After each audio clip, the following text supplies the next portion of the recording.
If you all are as big a fan of nonfiction as I am, then you are bound to have stumbled across some of the book recommendations of Bill Gates. As well as being rich as and trying to save the world, he actually has a website dedicated to all the books that he reads, as well as posts videos here on YouTube of all the books that he's currently reading. If you take some time to look at the books and the authors that he's reading, you can definitely sense a common theme. He really enjoys authors who take this big holistic view of history and try to tie them together with common attributes. These include authors such as Steven Pinker, Hans Rosling, Yuval Darish, Jared Diamond, all of which are authors that I personally really enjoyed reading. So naturally, when I saw the glowing reviews that Gates gave for Vaclav, Smil, and the book that we're reviewing today, Energy and Civilization, I just had to get it. And boy, did this book suck. The book concerns how energy and how humans use that energy has been a large catalyst for our own development. Basically, many leaps forward in humanity can be traced back to one of two things: increasing the amount of useful energy sources we have, and being more efficient in the way that we use those sources. And while that may seem like a very interesting premise, the writing is so awful and overly technical that pretty much any interest you had in that premise is dead by page 20 of the book. He often uses really overly technical terms that he doesn't really define for laymen like you or I, and he also goes into way too much details over the smallest intricacies that you can't help but lose interest. Reading this book at points felt like I was reading a textbook, and it was almost impossible to read more than 20 pages of this book without falling asleep, which, I don't know, maybe is the next TikTok challenge. However, because I am the hero that I am, I'm going to attempt to give the best synopsis of the book that I possibly can. So as I said previously, this book breaks down our relationship to energy to two things: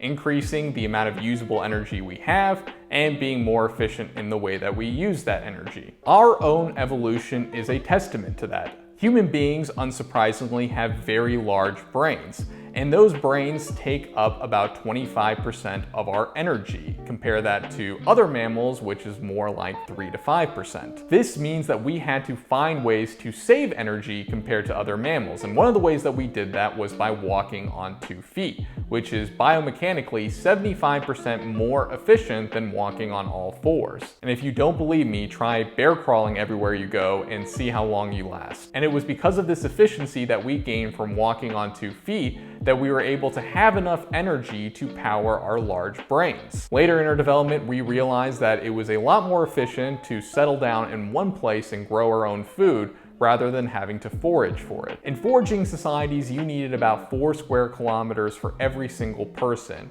However, even in the earliest agricultural communities, you could support 1,600 people with that same amount of land. As you can imagine, farming in ancient times was incredibly energy taxing, so humans devised every way that they possibly could to get more energy out of their crops than they were ultimately putting in. One of the ways that they did that was by using certain tools such as plows or scythes, and also using their animals to plow the fields and using increasingly more efficient harnesses in order to do so. Many civilizations lived off some form of grain or cereal crop. This includes things like wheat, rye, anything that has gluten in it, rice or corn or millet, and all of these crops took nitrogen out of the soil, which meant that you need to figure out a way to put nitrogen back into the soil in order for it to be sustainable. And there were really 2 ways that most ancient civilizations addressed this issue. One of which was to plant some sort of legume or bean along with your cereal crop, because those crops put nitrogen back into your soil. One of the other benefits of legumes is that they actually are dietarily complementary to cereal crops, and if you eat both of them, you'll actually get all of the necessary amino acids that you need in order to survive on a vegetarian diet. So just a little news out there for you vegans. And interestingly enough, across several different civilizations, you can actually see a lot of diets that have some sort of cereal crop with some sort of bean. So for instance, in China, you had soybeans and rice. In India, you have dal and rice, or split peas and rice. You have some sort of peas or beans combined with wheat in Europe. And in Mesoamerica, you actually had corn and beans, or corn tortilla and beans, which we eat today. This is indicative of not only the agricultural benefits you got from cereals and legumes, but also the dietary benefits as well. However, one of the other ways that you can restore nitrogen in your soil is by using human or animal excrement to make a natural fertilizer. An incredible amount of energy and time went into recycling. In certain ancient Chinese cities, about 60 to 70% of all of the excrement was recycled and put back into the fields.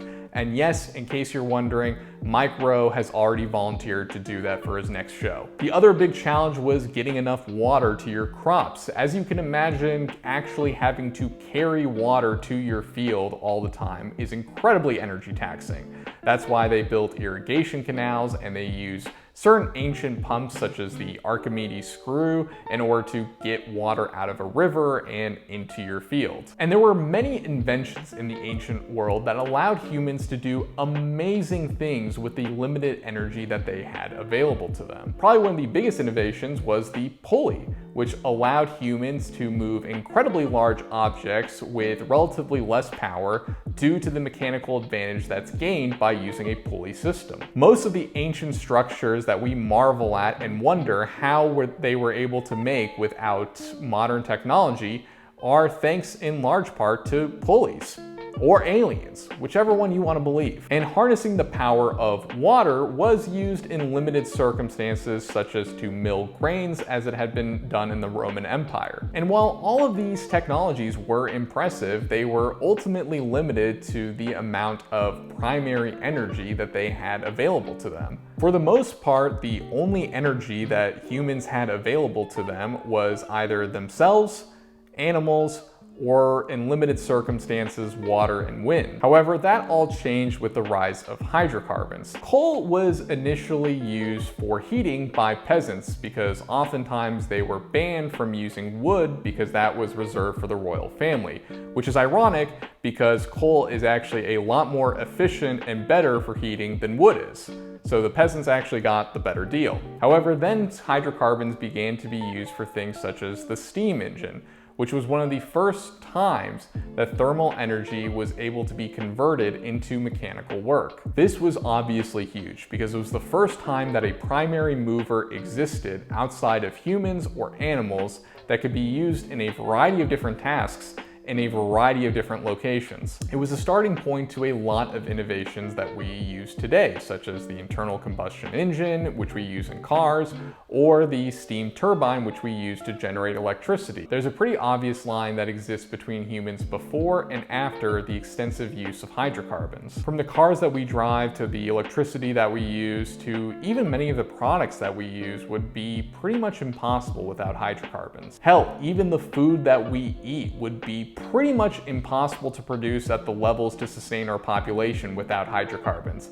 If it wasn't for the Haber-Bosch process, which turned natural gas into synthetic fertilizer, we would still be struggling with the same problems that ancient Chinese cities were trying to recycle their own in order to make their agricultural sustainable. And while we are currently facing the gloomy consequences associated with our extensive hydrocarbon usage, Smil concludes that we are so dependent upon them for our everyday life that it would be almost impossible for us to completely turn back the clock and just do away with them. And while yes, there are alternative energy sources such as wind or solar, it's very unlikely that they're going to be able to replace hydrocarbons in the near future. However, Smil notes that while in the last 200 years it has been sort of the age of hydrocarbons, the reality is what we've known about hydrocarbons for much longer. As I noted before, peasants used to use coal as a form of heating because they didn't have access to wood. And in Azerbaijan, for 500 years, peasants used oil as a form of heating and lighting, well before the internal combustion engine ever existed. And the point that I'm trying to make is that access to energy isn't the end-all be-all. We've had access to hydrocarbons for a very long time, but the steam engine and the internal combustion engine have only existed in the last 200 years. It's not about the energy you have access to, it's how you use that energy in new and innovative ways. And who knows, maybe there is some energy that exists out there that we have long overlooked that can be utilized in a new and innovative way that changes everything. So overall, as I said before, while this book is chock full of an insane amount of information, it is so dull and boring to read that I can't possibly recommend it. The only reason I would recommend this book is if you have insomnia, in which case I can guarantee reading 2 pages of this book will do more for you than Ambien ever could. Anyways guys, that's my review. I hope you enjoyed it. And if any of you guys have any sort of book recommendations of your own, please leave it in the comment section below, because I would really love to see them and possibly review them. And if you really like the video, please like and subscribe. Take care, guys.